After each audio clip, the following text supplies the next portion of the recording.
आपण पाहणार आहोत घोसाळं या वनस्पतीविषयी. घोसाळं हे हृदयाला अत्यंत चांगलं असतं. मग घोसाळ्यानंतर आपण विचार करणार आहोत तो म्हणजे जिऱ्याचा. वाटतं जिरं क्षुल्लक, अगदी छोटंसं, पण त्याच्यात थंडावा देण्याची जी ताकद आहे ती अत्यंत चांगली आहे. आणि मूत्रविकारांवर जिऱ्याचं पाणी दिलं जातं किंवा जिरं खायला दिलं जातं. त्यानंतर आपण पाहणार आहोत ते म्हणजे डिंक.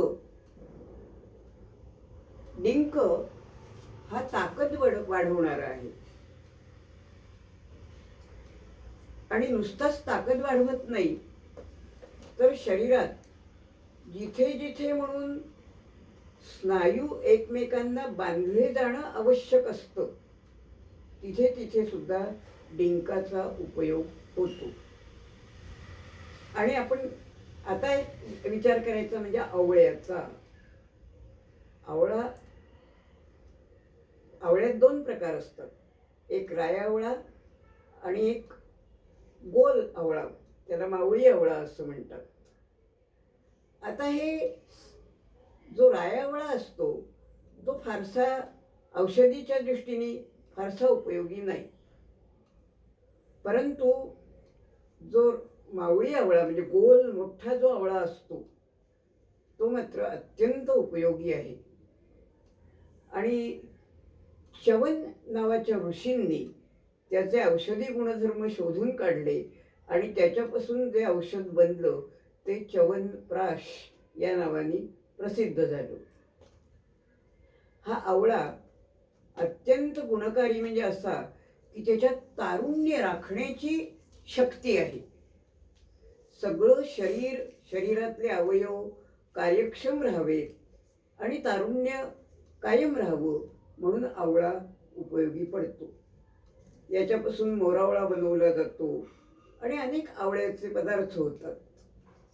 तर अशा रीतीने आपण थोडक्यात असं पाहिलं की अशी निसर्गात एकही वनस्पती नाही की जी मानवी जीवाला किंवा अन्य प्राण्यांना उपयोगी नाही. सर्व सजीवांना सर्व वनस्पती या कोणत्या ना कोणत्या तरी स्वरूपात उपकारकच आहेत. आणि त्यामुळे वनौषधी असं जे त्यांना म्हणतात ते त्यांचं नाव औषधी. वनात निर्माण होणाऱ्या औषधी आहेत बहुतेक साऱ्या, परंतु या अत्यंत उपयोगी आहेत. आणि म्हणजेच आपण पाहिलं आणि कोंबडनखी हाडांना बळकटी. कोंबडनखी हाडांना बळकटी देणारी आहे.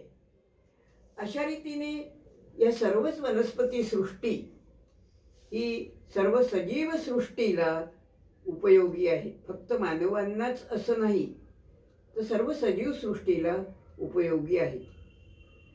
साधं हळद पहा ना, आपल्याला वाटतं हळदीत काय आहे, पण तुमचं रक्त थांबवते हळद. केवढीही मोठी जखम असो तिच्यावर हळद भरा आणि दाबून धरा, ती हळद तिथे चिकटली जाते आणि तिथला रक्तप्रवाह थांबतो. हा हळदीसारख्या रोजच्या उपयोगी वस्तूचा सुद्धा अत्यंत मोठा उपयोग आहे. आणि अशा रीतीने या ज्या वनस्पती सृष्टी आहे ती सर्व प्राणीसृष्टीला उपयोगी आहे. अशा अनेक वनस्पती आहेत की ज्यांचे उपयोग आहेत, पण जे आपण ठरवू शकत नाही. अशा अनेक वनस्पती आहेत की ज्याच्यावर अजूनही संशोधन व्हायचं बाकी आहे. पण वनस्पती सृष्टी ही जीवसृष्टीला उपकारक आहे एवढंच आपण आज पाहूया आणि आपली वनौषधींबद्दलची माहिती इथे थांबवूया.